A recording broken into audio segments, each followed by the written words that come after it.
I'm officially gonna call this segment Coffee Chats. Let's paint this picture together and tell me if you're in this situation. So you're in your cubicle and you absolutely hate your job. The thought of just driving to work gives you tons of anxiety. You can't either stand your management, your organization, or what it is that you're doing. So then you go home and you start to see a lot of ads for steps on how to become a digital nomad and have this life of your dreams where you're typing on your laptop right in front of a beach in Thailand with a bunch of margaritas at your hand. Well, folks, before any of you consider making the big jump in the big move in order to pursue this digital dream or any other kind of self-employment dream, let's hold the brakes right now. Hi everybody, my name is Mara and right now I am in month 6 of my self-employment and entrepreneurial journey. I wear several hats, one of which is as a food blogger. I will link that somewhere around here. And I will also link the story about why I decided to make this decision. But today's video is actually going to be about some of the regrets that I have in terms of pursuing self-employment and entrepreneurship. So just stick with me and let's get into it, because this being month 6, I have a lot of thoughts and a lot to say. So I figure we can have a nice candid time. Go ahead, grab yourself a cup of coffee or tea or wine, whatever you want to put in your mug, and let's go ahead and talk. One of the biggest regrets I have about this decision was not thinking this through. Now stick with me. Yes, I wrote a business plan.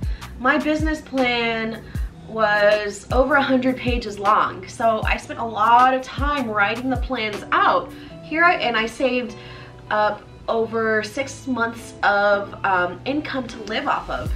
Thank goodness that by month 6 I still have well then enough money to live off of. But it's more, when you're making this jump in this big decision, it's more than just writing a business plan, and it's also more than just having enough money to live off of.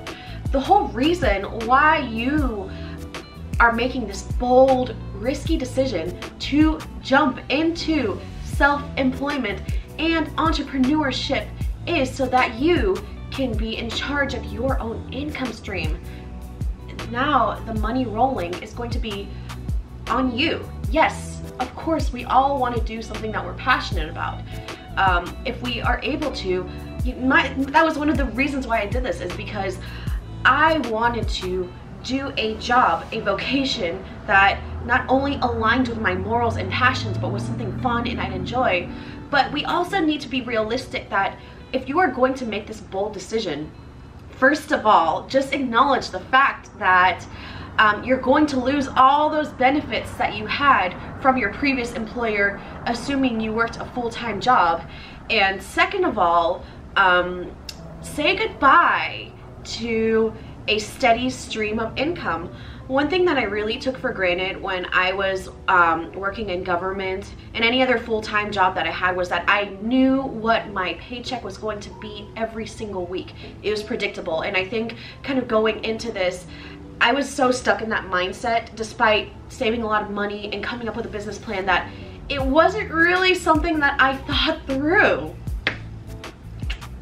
Yeah, I'm being real about that. I didn't really think that through, and does it sound stupid? Maybe, but it's just, you can only predict so much in entrepreneurship.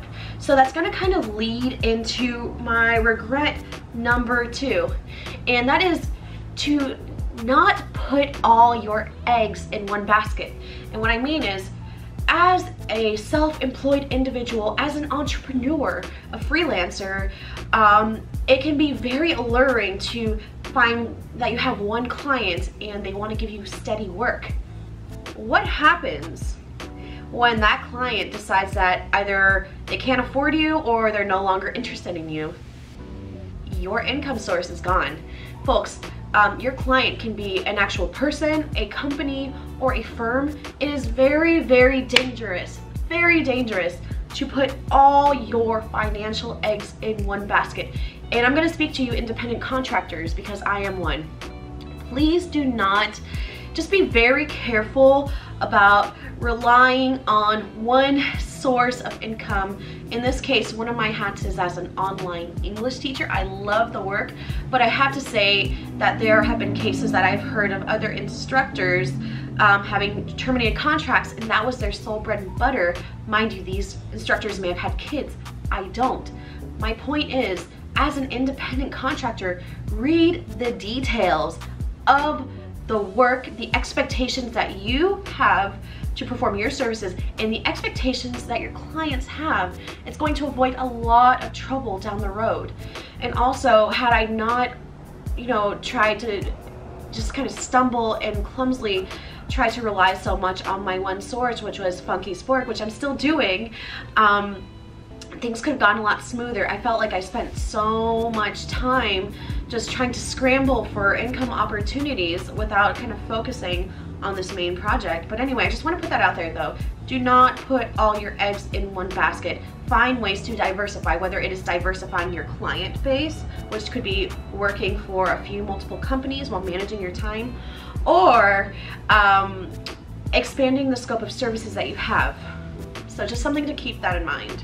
And also, that's going to kind of go into one of my third regrets of slowly pursuing entrepreneurship, self-employment, or freelancing is not really testing out your business. In other words, your product or service before you decide to make that big jump. For myself, I will just be honest and say, I was doing several different cooking demonstrations around the community, and they paid very well. But the thing is though, like, before you can even do any kind of business, whether you're a writer, a photographer, I don't know, an engineer, or whatever that skill is that you have, or maybe a product, really make sure that there is a market out there for it. And what I mean is, even if you work a job right now, like a 9-to-5 that you hate, make sure that you are hustling right now. If you are into something and you want to pursue it, start now. Do not quit your job. Of course, save money, but start testing it out now. Launch that hot sauce of yours now. Start selling it now. Start providing your services as a photographer. Start doing these things now. Gauge to see how well you are doing at this point. And then at that point, when you feel that you may think that you're doing well enough, I have a couple of different words of advice, and let's see if it's on here. You can either, what I would highly recommend is either falling back on a part-time job and on a part-time source of income that'll at least give you a financial foundation to fall back on, which is what I'm doing as an online English teacher. That provides me with the financial ability to pursue the Funky Spork. And I love teaching, and it's something that I want to find a part-time job that aligned with my values and something that I would enjoy. But I love it, and it meets all those things, but also it gives me the opportunity to pursue this other passion that I have, so I can actually wear these two hats at once. So my big advice to you would be, of course, save money, of course, plan as best as you, but test your market. But I would highly, highly recommend that you have some sort of cash flow coming in. So even if it is a part-time job, that does provide steady income, I'm telling you. That may mean that you might have to sacrifice 20 or 25 hours a week, dedicate to this part-time job, but let me tell you, you're gonna have much more time and much more peace of mind pursuing this other hustle that you do have in mind that you want to pursue. So just, folks, keep that in mind. I beg of you to consider that. Ooh, I think I kind of burnt this coffee. It's all good. Okay, so number 5, one of my 5th regrets as far as this journey has been really isolating myself.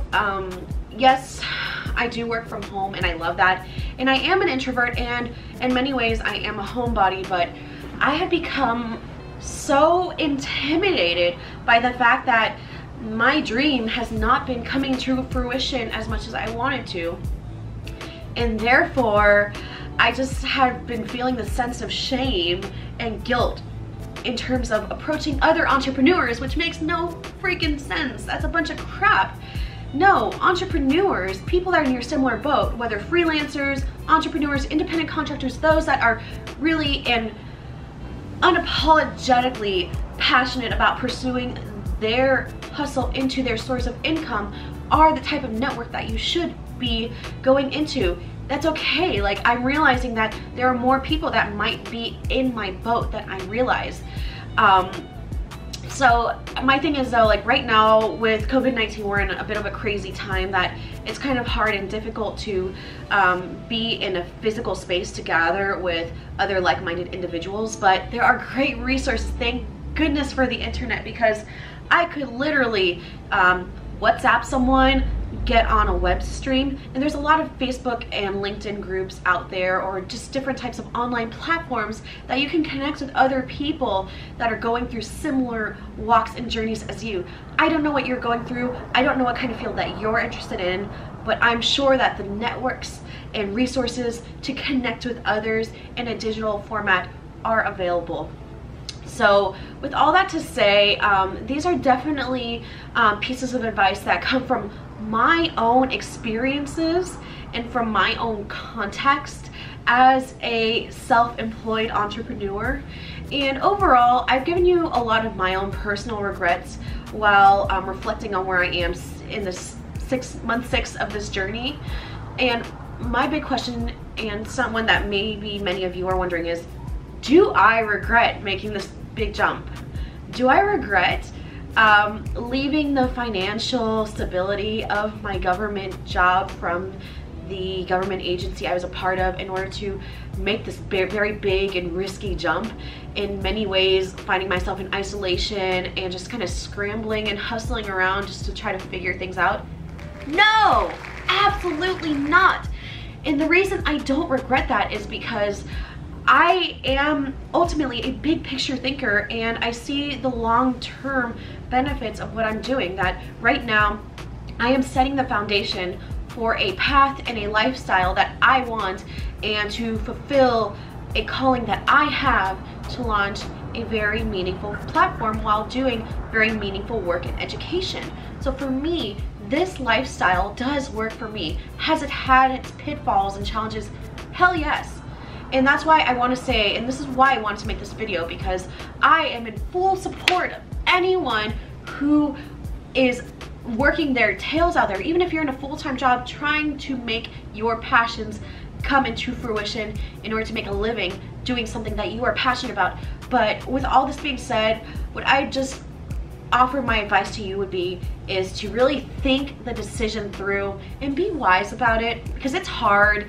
The paychecks and job opportunities are like this, and if you can handle this, and if you can at least, as I would implore you to consider a part-time job, just so you can have something to fall back on, I think you're going to be in a better position to put more energy towards this big project or this big hustle that you may have. So that's some of the advice that I have. As I said, once again, I am a food blogger. I run a platform called Monkey Spork. I will link that YouTube channel and that blog somewhere around here. And I will also mention that I am an online ESOL instructor. And yeah, I guess, yeah, if you are interested in any more advice from me as someone that's still going through this journey of entrepreneurship and self-employment, or you'd like some videos or information about navigating the teaching industry, please let me know. I've got a lot of thoughts, a lot of wisdom to share. Comment below. I'd love to learn advice even from you. If there's any advice that I didn't mention that you'd like to add as far as regrets, please mention that. I'd love to have a conversation. But anyway, folks, I'm going to continue sipping my coffee. I hope you all have a fantastic Monday. Keep on trekking along, and I hope to talk to you all soon. Bye.